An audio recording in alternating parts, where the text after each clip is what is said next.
Savage Dragon 122 from January of 2006. Attack from Iraq. Or is it Iraq? Iraq rhymes with attack, so we'll go with that. 9-month wait for this one to hit shelves. Issue 121 was released back in April of 2005, so that's quite the gap.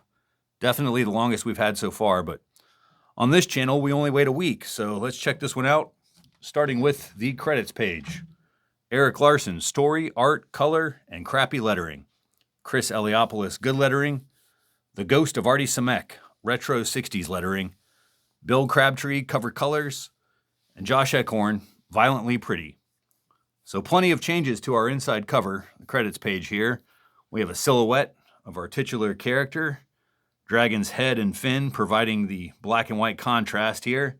Easy to miss if you didn't notice it at first, which I did not. But the real big news here is the addition of the Previously in Savage Dragon recap box.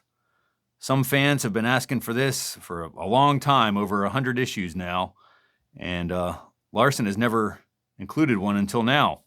When asked about this, Larsen had said he didn't include these because, they're hard to do. That's extra work, writing a succinct and logical recap of Savage Dragon. And plus, if you've ever read the book, you know that Larsen would fill the dialogue with any pertinent information the audience would need, or just use some traditional caption boxes. Those would do the job. But at this point, maybe it was like such a long time in between issues that he felt it was necessary to include a recap here. So let's check it out. We'll read it verbatim. Previously in Savage Dragon, a whole shitload of things happened. Man, it's complicated.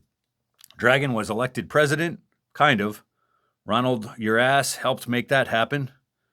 There's a killer robot on the way over here from Iraq. On the way to kill the president. Dragon's daughter was turned into a giant, which destroyed the house and sent an I-beam sailing into Rex and hurting her mom. There's a lot more to it than that, of course.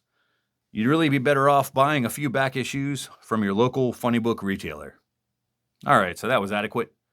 On to our story here, where Mr. Glum stands over the body of Super Patriot, gun smoke emanating from the barrel of his weapon and from the fresh hole in the hero's back. Mr. Glum triumphant with the badass pose, saying, "Now that's more like it." There's some of that crappy lettering mentioned a bit ago. And more on the next page. I gotta admit, it's pretty jarring. Something about that shaky line and the uneven panel borders. Some fans would say it looks rushed, but I just think there's so much going on here. Certainly not your typical Savage Dragon comic. You can kind of see the contrast between these two pages. On the left, Larsen is doing everything here. That's his pencils, his inks, colors, and lettering, everything. Then on the right, Chris Eliopoulos is doing the lettering there. Definitely more of what we're used to.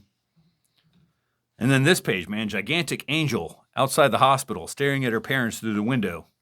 Larsen throwing everything at this page. You got these thick brush lines, this starry sky with the spatter, screen tone, and he's kind of cutting into the heavy blacks there.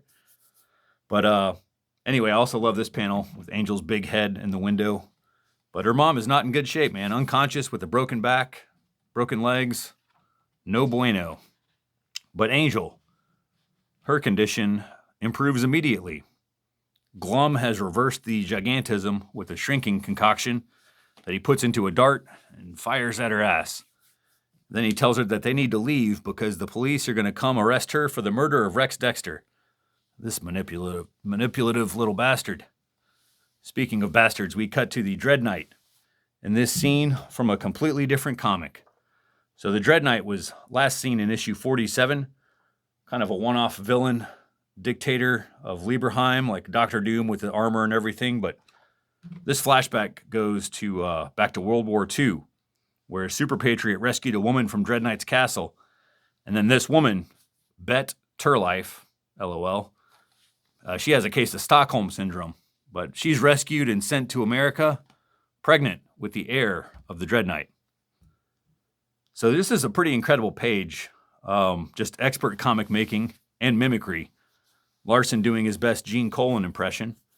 And then these retro effects are pretty smart. Not just like the yellowed paper and the Ben-Day dots, but also like the ink smudges from dirty plates on the offset printing press. It's the kind of mistakes you would see from the production process of these old comics. just misregistered color. It's kind of authentic detail that Larson adds here. A pioneering retro look in a digital age. So, I mean, would you believe that these 2 pages were from the same artist in the same comic? So, got to get moving here. Nuclear Man makes landfall in America, while Dragon goes on the hunt for Angel and Glum. But back at the Dragon home, Super Patriot has woken up, doesn't remember anything, and the body of Rex Dexter is missing, so where the hell did he go? Angel obviously thinks that she killed him, which is why she's crying there. Glum has them squatting in some abandoned building, hiding out while he comes up with a plan. And Dragon, he goes to talk to his buddies at the Chicago PD. He's looking for some help in the search for his daughter. Meanwhile, Nuclear Man is just cleaning house, taking out the SOS. All right, back at the hospital. Jennifer is awake. And boy, I do not want to be the Dragon right there.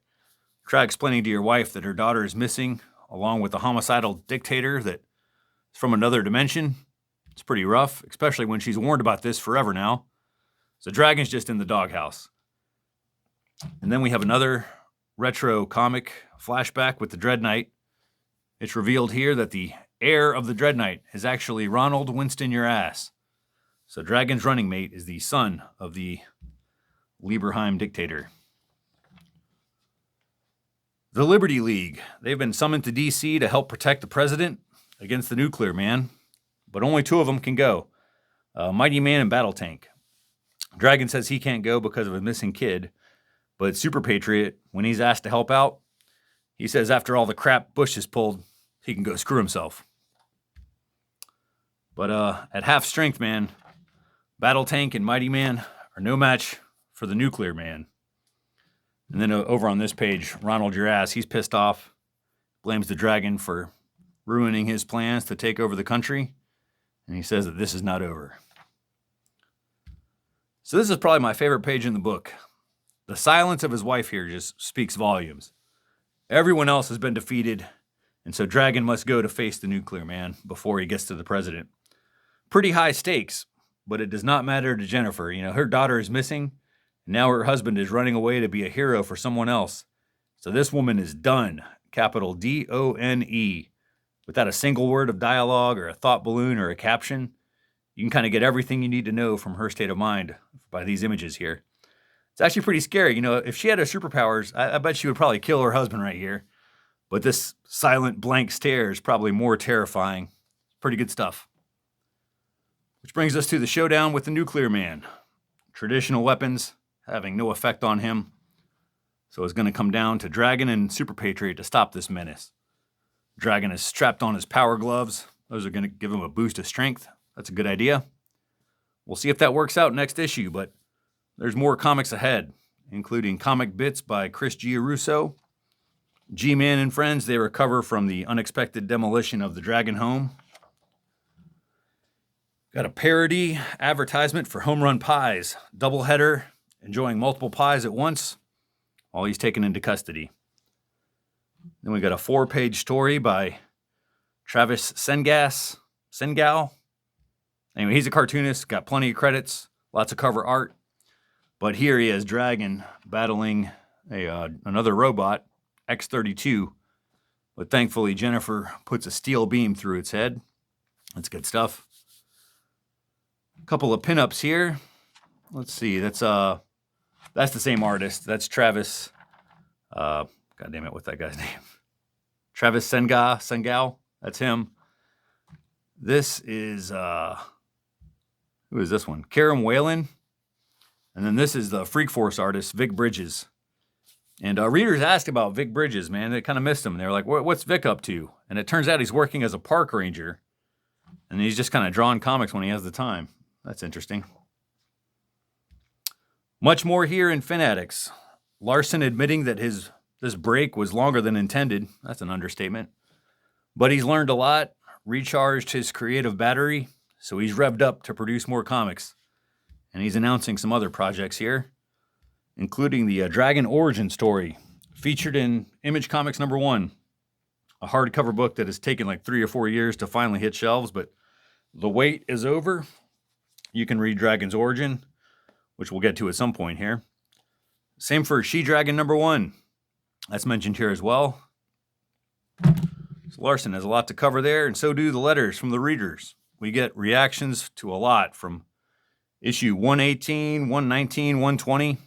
I guess when you take a year off, the letters they start to pile up, so a lot of ground is covered there. Which just leaves this bizarre ad on the back cover, a timestamp of an era where you would pay $2.99 a month to have Comedy Central text you daily pickup lines to your cellular telephone. So text booty to 22422. When booty calls, we've got your answer. What in the world are we doing here? Just a waste of time and money. So for $3 a month, they text you these pickup lines to try out, featuring different characters. Let's read these things. Zombie. If I said you had a beautiful body, would it be okay if I ate it? All right. They call me Peg Leg Joe, and I walk just fine. Arr. That's the pirate. And we got Geek. You are more precious than dilithium crystals. Christ, these are awful. I don't understand who this is for. Just baffling. But enough of that. Next week, issue 123. Adios.